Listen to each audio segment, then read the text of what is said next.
and wondering what the potential for the future is and whether or not that's a good thing? I think it's going to be a great thing, but I think it's not going to be all a great thing. And that is where I think that's where all of the complexity comes in for people. It's not this like clean story of we're going to do this and it's all going to be great. It's we're going to do this, it's going to be net great, but it's going to be like a technological revolution. It's going to be a societal revolution. And those always come with change. And even if it's like net wonderful, there's things we're going to lose along the way. Some kinds of jobs, some kind of parts of our way of life, some parts of the way we live are going to change or go away. And no matter how tremendous the upside is there, and I believe it will be tremendously good. There's a lot of stuff we got to navigate through to make sure. That's a complicated thing for anyone to wrap their heads around, and there's deep and super understandable emotions around that. That's a very honest answer. That it's not all going to be good, but it seems inevitable at this point. It's definitely inevitable. My view of the world, when you're like a kid in school, you learn about this technological revolution and then that one and then that one. And my view of the world now, sort of looking backwards and forwards, is that this is like one long technological revolution. And we had, first we had to figure out agriculture so that we had the resources and time to figure out how to build machines. And then we got this industrial revolution, and that made us learn about a lot of stuff, a lot of other scientific discovery too. Let us do the computer revolution, and that's now letting us, as we scale up to these massive systems, do the AI revolution. But it really is just one long story of humans discovering science and technology and co-evolving with it. And I think it's the most exciting story of all time. I think it's how we get to this world of abundance. And although we do have these things to navigate, and there will be these downsides. If you think about what it means for the world and for people's quality of lives, if we can get to a world where the cost of intelligence and the abundance that comes with that, the cost dramatically falls, the abundance goes way up. I think we'll do the same thing with energy. And I think those are the two sort of key inputs to everything else we want. So if we can have abundant and cheap energy and intelligence, that will transform people's lives largely for the better. And I think it's going to, in the same way that if we could go back now 500 years and look at someone's life, we'd say, well, there's some great things, but they didn't have this, they didn't have that. Can you believe they didn't have modern medicine? That's what people are going to look back at us like, but in 50 years. When you think about the people that currently rely on jobs that AI will replace, when you think about whether it's truck drivers or automation workers, people that work in factory assembly lines, what, if anything, what strategies can be put to mitigate the negative downsides of those jobs being eliminated by AI? So I'll talk about some general thoughts, but I find making very specific predictions difficult because the way the technology goes has been so different than even my own intuitions, or certainly my own intuitions. Maybe we should stop there and back up a little.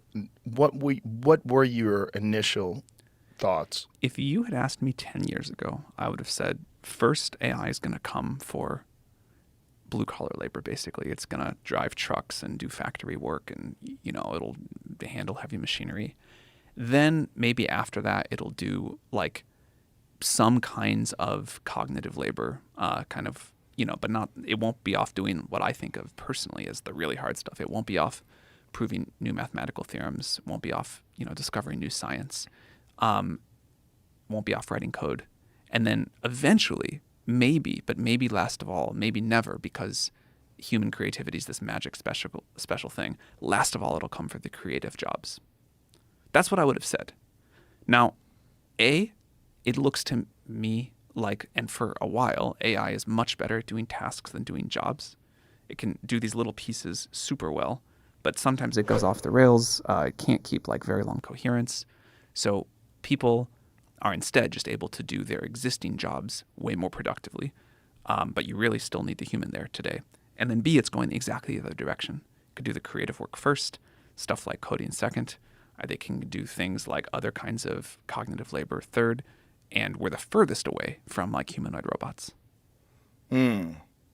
So back to the initial question.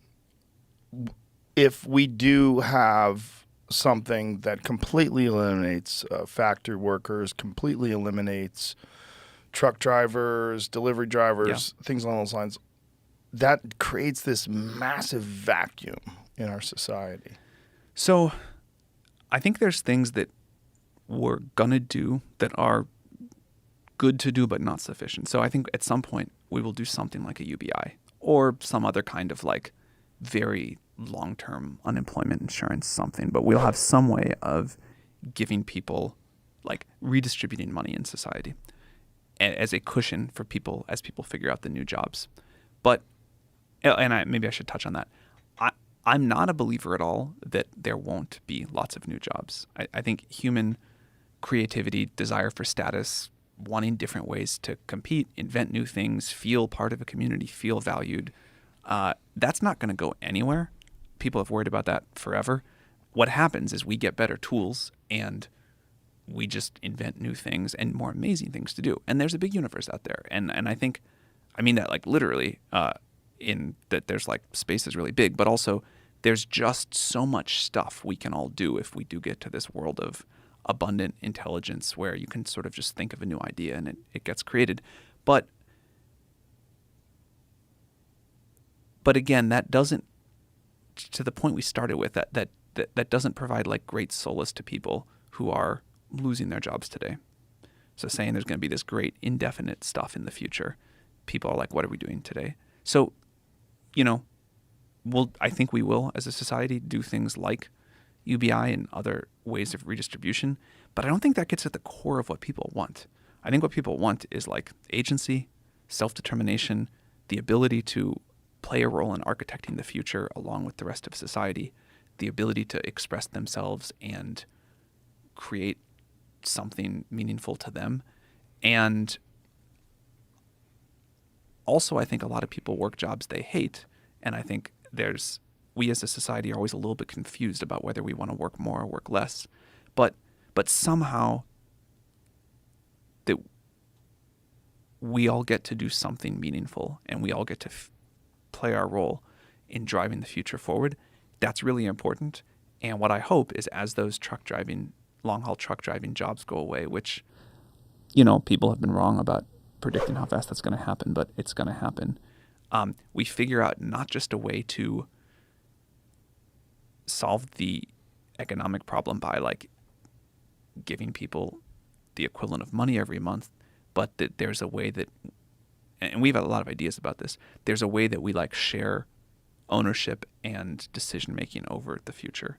A thing I say a lot about AGI is that everyone realizes we're going to have to share the benefits of that, but we also have to share like the decision making over it and access to the system itself.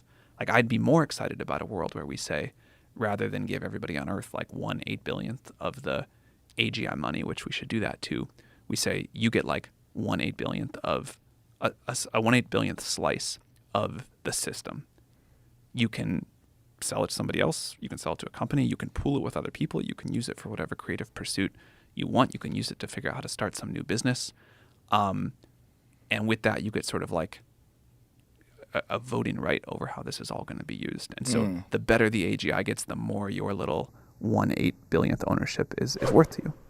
We were joking around the other day on the podcast where I was saying that what we need is an AI government. We should have an AI president and have AI just run make all the things. decisions. Yeah, have something that's completely unbiased, absolutely rational, has the accumulated knowledge of the entire human history at its disposal, including all knowledge of psychology and psychological study, including UBI, because that comes with a host of, pitfalls and issues that people have with it. So I'll say something there. I think we're still very far away from a system that is capable enough and reliable enough that any of us would want that. But I'll tell you something I love about that. Someday, let's say that thing gets built.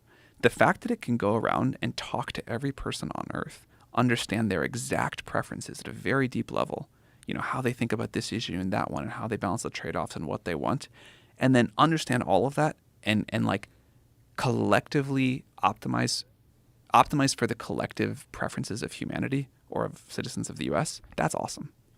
As long as it's not co-opted, right? Our government currently is co-opted. That's for sure. We know for sure that our government is heavily influenced by special interests. If we could have an artificial intelligence government that has no influence, nothing has influence on it. What a fascinating idea. It's possible. And I think it might be the only way where you're going to get completely objective, the absolute most intelligent decision for virtually every problem, every dilemma that we face currently in society. Would you truly be comfortable handing over like final decision making and say, all right, AI, you got it from here? No, but I'm not comfortable doing that with anybody. Right. You know, I mean, I don't. Right. I was uncomfortable with the Patriot Act. I'm uncomfortable with Totally. many decisions that are being made. It's just there's so much obvious evidence that decisions that are being made are not being made in the best interest of the overall well of the people. It's being made in the decisions of whatever gigantic corporations that have donated to and whatever the military industrial complex and pharmaceutical industrial complex and then just the money. That's really what we know today, that money has a massive influence on our society and the choices that get made and the overall good or bad for the population. Yeah, I have no disagreement at all that the current system is super broken, not working for people, super corrupt, and for sure, like, unbelievably run by money. Yeah. And I think there is a way to do a better job than that with AI in some way. But, and this might just be like a factor of sitting with the systems all day and watching all of the ways they fail. We got a long way to go. A long way to go, I'm sure. But when you think of AGI, when you think of the possible future, like where it goes to, do you ever extrapolate? Do you ever like sit and pause and say, well, if this becomes sentient and it has the ability to make better versions of itself, how long before we're literally dealing with a god? So the way that I think about this is, it used to be that like AGI was this very binary moment. It was before and after. And I think I was totally wrong about that. And the right way to think about it is this continuum of intelligence, this smooth exponential curve, back all the way to that sort of smooth curve of technological revolution. The amount of compute power we can put into the system, the scientific ideas about how to make it more efficient and smarter, to give it the ability to do reasoning, to think about how to improve itself, that will all come. But my model for a long time, I think if you look at the world of AGI thinkers, there's sort of two, particularly around the safety issues you're talking about, there's two axes that matter. There's the what's called short timelines or long timelines, to the first milestone of AGI, whatever that's going to be. Is that going to happen in a few years, a few decades, maybe even longer? Although at this point, I think most people are a few years or a few decades. And then there's takeoff speed. Once we get there, from there to that point you were talking about where it's capable of the rapid self-improvement, is that a slow or a fast process? The world that I think we're in, and also the world that I think is the most controllable and the safest, is the short timelines and slow takeoff quadrant. And I think we're going to have, there were a lot of very smart people for a while who were like, the thing you were just talking about happens in a day or 3 days.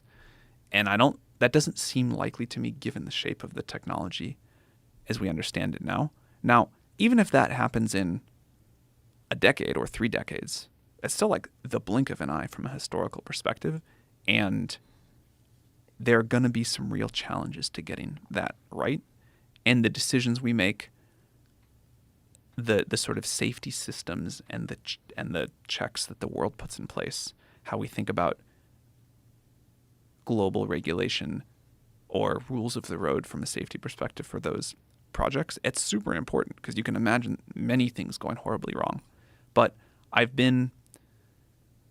feel cheerful about the progress the world is making towards taking this seriously. And, it reminds me of what I've read about the conversations that the world had right around the development of nuclear weapons.